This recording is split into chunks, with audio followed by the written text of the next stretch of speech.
동성로 추억 따라 걸어도 정말 한도 끝도 없을 것 같은데 이제는 동성로의 좀 역사성을 따라서 우리가 한번 걸어볼까 합니다.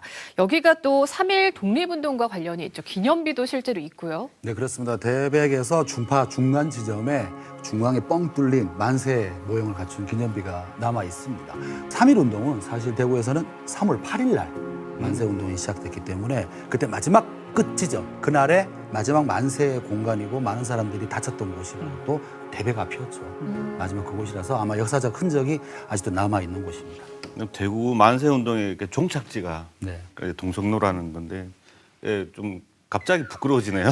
아까 잘 놀았던 얘기 한창 했는데 이런 것도 좀 모르고 좀 다음에 좀 찾아봐야 될 것 같습니다. 저는 부끄럽지 않아요.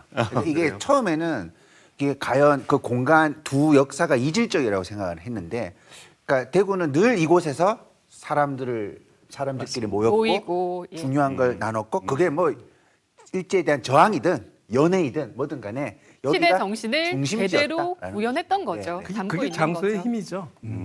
시대마다 계속 그 장상정세 여러 사건들이 있었으면서 아주 다양한 기억들을 가지고 있는 거니까 어쨌든 뭐 일본 군경에 의해서 사실 탄압받았던 곳이고 또 희생자도 생겼던 곳이잖아요. 네. 그러니까 마냥 즐거운 것만은 아니고 또 슬픔도 있고 또 아쉬움도 있고 그런 역사적인 장소라는 의미에서는 그게 어쨌든 또 동성로의 또 자산이고 또 힘이지 않을까 그러니까 싶습니다. 자유를 지키고자 한 사람들 덕택에 지금 수많은 사람들이 그곳에서 자유를 누리고 있으니까. 그렇죠. 아, 너무 멋있는 해석입니다. 그 종착이 대백 앞이라고는 하지만 실제 시작은 서문박 시장.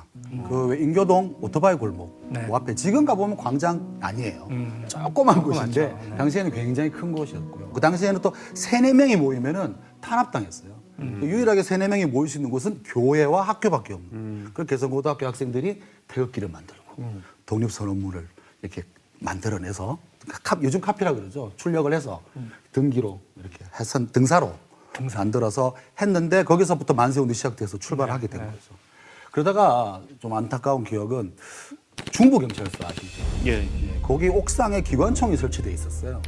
그래서 지나가는 만세운동가들에게 쏘려고 했습니다. 근데 다행히 그 당시 서장이 그냥 지나가게 해라. 비폭력이지 않냐. 일본인이었는데 다행이다. 예. 통과시켜줬음에 불구하고 우리가 알고 있는 대백 앞에서 그 광장에서 진압 과정에서는 또 희생이 거기서 기마부대와 총기를 들고 있던 칼, 죽창을 들고 있던 많은 사람들이 그 당시 많은 사람들을 해하기도 했었어요. 당시 여기저기 골목에서 동성로 쪽으로 모였던 것 같아요. 그러니까 그쪽에는 인구가 많아지고 그러다 보니까 일본 입장에서도 상당한 위협감을 겪었겠죠. 그러면서 이제 아마 그 무혈 그때 157명이 체포가 되었다고 합니다. 그러니까 그 규모라든가 이런 것들을 우리가 알 수가 있고, 어떤 의미에서는 그런 분위기 때문에 계속 만세 운동이 거기서 이어질 수 있었다라는 거죠. 근데 저는 지금 생각해 보니까 약간 그 일본의 관점에서 생각을 해보면 여기 참 통제하기가 힘든 곳이 또 동성로 안으로 모이는 사람들 같아요. 뭐 골목이 많잖아요. 네. 여기서 빠져나갈 곳도 많고요. 오니까 예. 어떻게 할 수가 없고. 그 당시 얼마나 많이 두려울까 싶은데 사실은 그 뒤로 이렇게 만세운동을 좀 통제를 많이 했지만 대백 앞에서의 마지막 3월 8일 만세운동이 끝나고 난 뒤에는 대구 경북 지역에 이제 들불처럼 모멘텀이 된 거죠. 쫙 퍼지게 됩니다.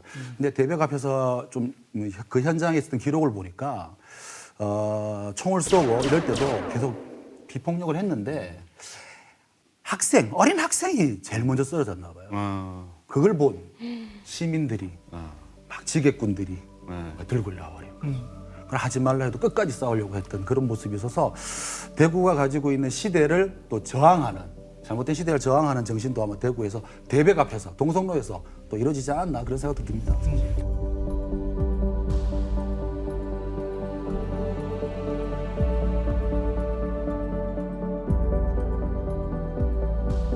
그 최인훈 소설 뭐 광장이라는 네네. 소설에서도 보면은 그 제일 도시에서 중요한 일들은 이제 광장에서 그렇죠. 많이 일어난다는 그런 얘기가 있는데요.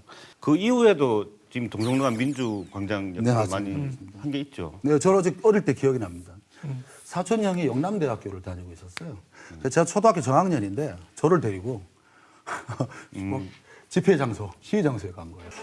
나를 데리고 갔는데 막 체르타를 쏘고 이러고 난 그 방송에서 그 사람들 다 나쁜 사람이라 그랬는데 무서운 거예요. 그래서 왜 나중에 물어봐서 사촌 형한테 형 그날 그게 6월 달에 나 왜 데려갔니? 도망갈 때 아, 어디가 있으면 경찰이 안 잡는 거죠.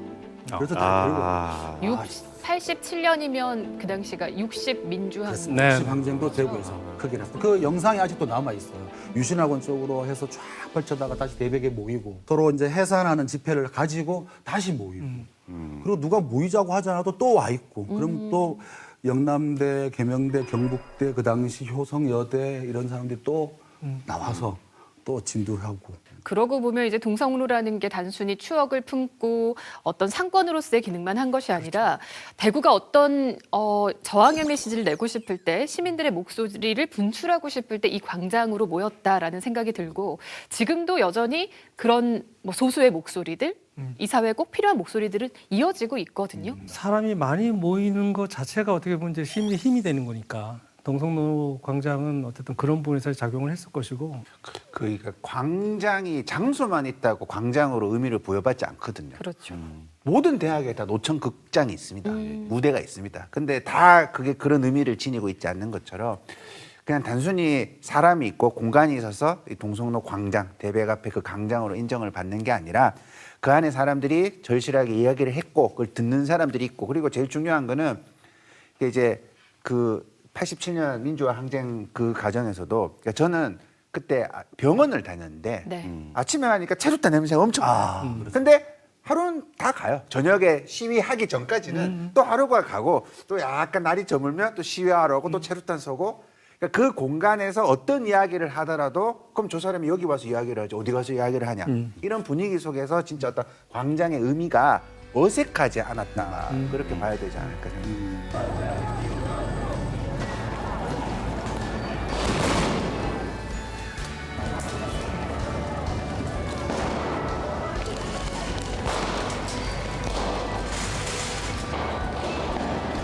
만약에 미국이 한국 정부에 얘기했는데도 정부는 21일 날 알자지라 방송을 통해서